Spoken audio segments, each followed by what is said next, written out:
Allez, on plonge direct dans ce décryptage. Aujourd'hui, on va s'attaquer à un concept vraiment fascinant, en prenant le manifeste Lumière 2.0 comme notre grand squelette de réflexion. Et franchement, ce n'est pas juste un simple texte de revendication.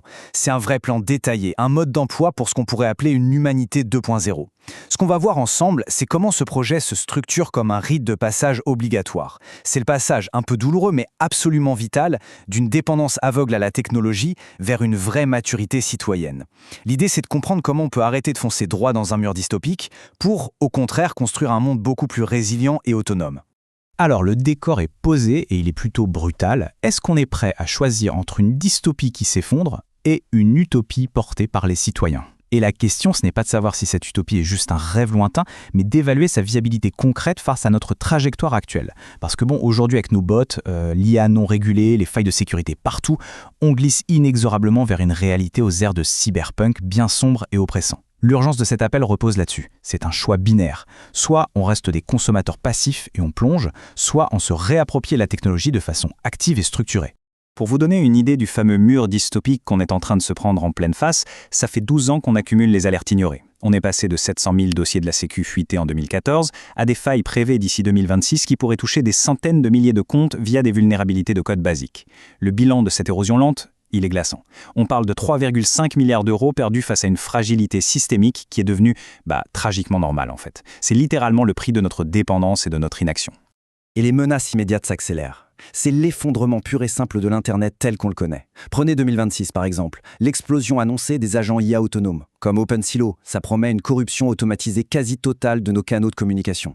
Certains ingénieurs prédisent un truc stupéfiant. Nos boîtes mail pourraient devenir totalement inutilisables en moins de 90 jours à cause du spam intelligent. Et en même temps, la recherche web classique s'effondre, noyée sous ce qu'on appelle le slop SEO, ce contenu généré à la chaîne par l'IA juste pour capter notre attention. En restant de simples consommateurs passifs, la société est complètement sans défense.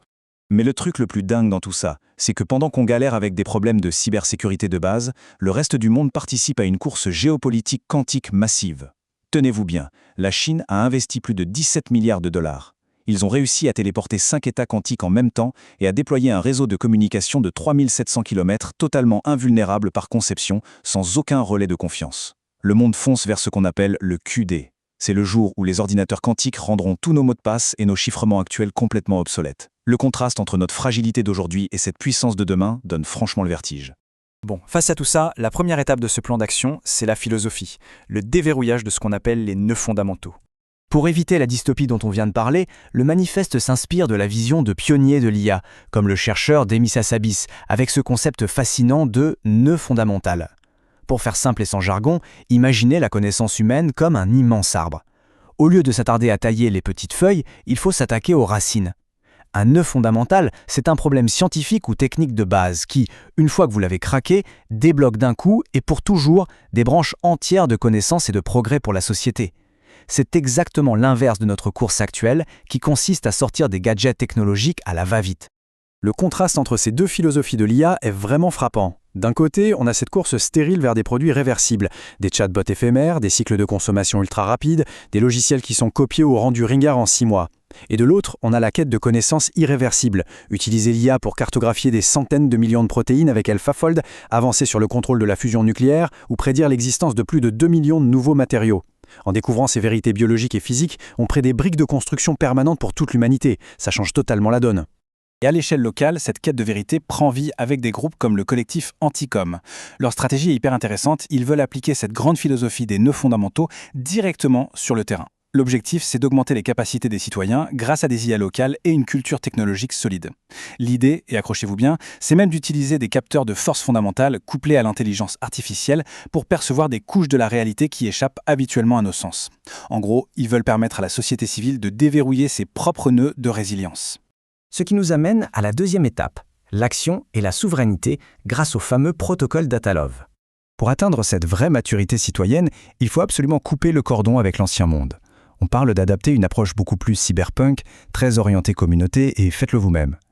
Cet ancien monde, c'était la dépendance totale aux GAFAM, la consommation passive et la gestion des crises à court terme.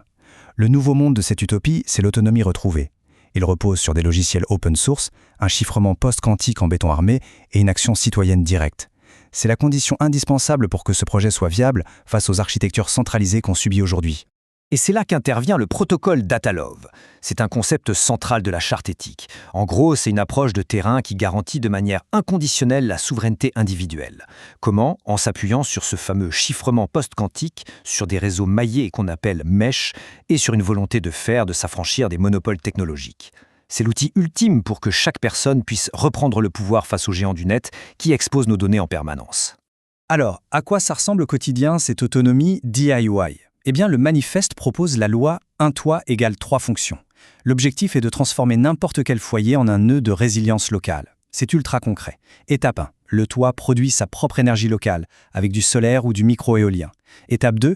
Il devient un poumon écologique qui favorise la biodiversité et rafraîchit la zone urbaine. Et étape 3. Il sert de relais pour ce fameux réseau maillé, contribuant à un Internet décentralisé et incensurable. C'est une méthode claire et applicable par tous pour repenser notre habitat et forger une vraie indépendance. Mais bon, l'infrastructure physique, ça ne fait pas tout. L'autonomie technologique demande une refonte totale de l'éducation pour former cette fameuse humanité 2.0. Et ça commence super tôt. Dès la maternelle, on remplace la simple manipulation d'écran par des jeux de logique algorithmique. Ensuite, du primaire au lycée, la pédagogie passe sur des projets open source et la gestion de petits serveurs locaux comme des Raspberry Pi. Et pour les adultes, le manifeste lance une idée géniale, un corps des développeurs citoyens.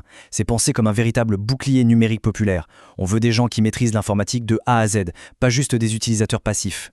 Évidemment, pour soutenir cet élan monumental à grande échelle, il faut une vraie stratégie industrielle. Le document propose de créer une alliance de la tech souveraine. Imaginez une sorte d'Airbus du numérique. Ça regrouperait des acteurs comme OVH pour un hébergement souverain, Cyperl pour créer nos propres microprocesseurs européens, Mistral AI pour développer des modèles d'intelligence artificielle ouverts et locaux, et des institutions agiles comme l'École 42 pour former les talents de demain. L'idée, ce n'est surtout pas d'imiter les modèles d'exploitation des géants mondiaux, mais de rivaliser avec eux en construisant une vraie alternative éthique. Je trouve que cette citation du scientifique Demis Hassabis ancre parfaitement l'esprit de toute notre analyse. Il espère tout simplement que sa vie et ses recherches auront été utiles et au service de l'humanité. Ça nous rappelle l'objectif ultime, l'hypertechnologie, l'intelligence artificielle avancée, l'informatique quantique, tout ça ne devrait exister que pour faire grandir l'humain et favoriser son épanouissement. L'accumulation de savoir doit guider la société vers plus de résilience, pas vers une aliénation par les algorithmes. La charte éthique dont on parle depuis le début, elle est vraiment là pour ça. C'est notre boussole pour guider toutes les réflexions futures. Ce qui nous amène à cette réflexion finale qui est essentielle. Comment est-ce qu'on va faire pour arrêter d'être de simples consommateurs, toujours à attendre qu'une entreprise ou qu'un algorithme nous protège, pour devenir enfin les régulateurs conscients de notre technosphère et de notre biosphère? Le passage vers cette humanité 2.0, c'est pas une fatalité technologique qu'on doit subir, c'est une décision collective, un véritable éveil. Le plan existe, les outils on les a. La question de sa viabilité ne dépend plus de la technologie aujourd'hui, mais bien de notre volonté citoyenne de nous en saisir. Alors, qu'est-ce qu'on attend?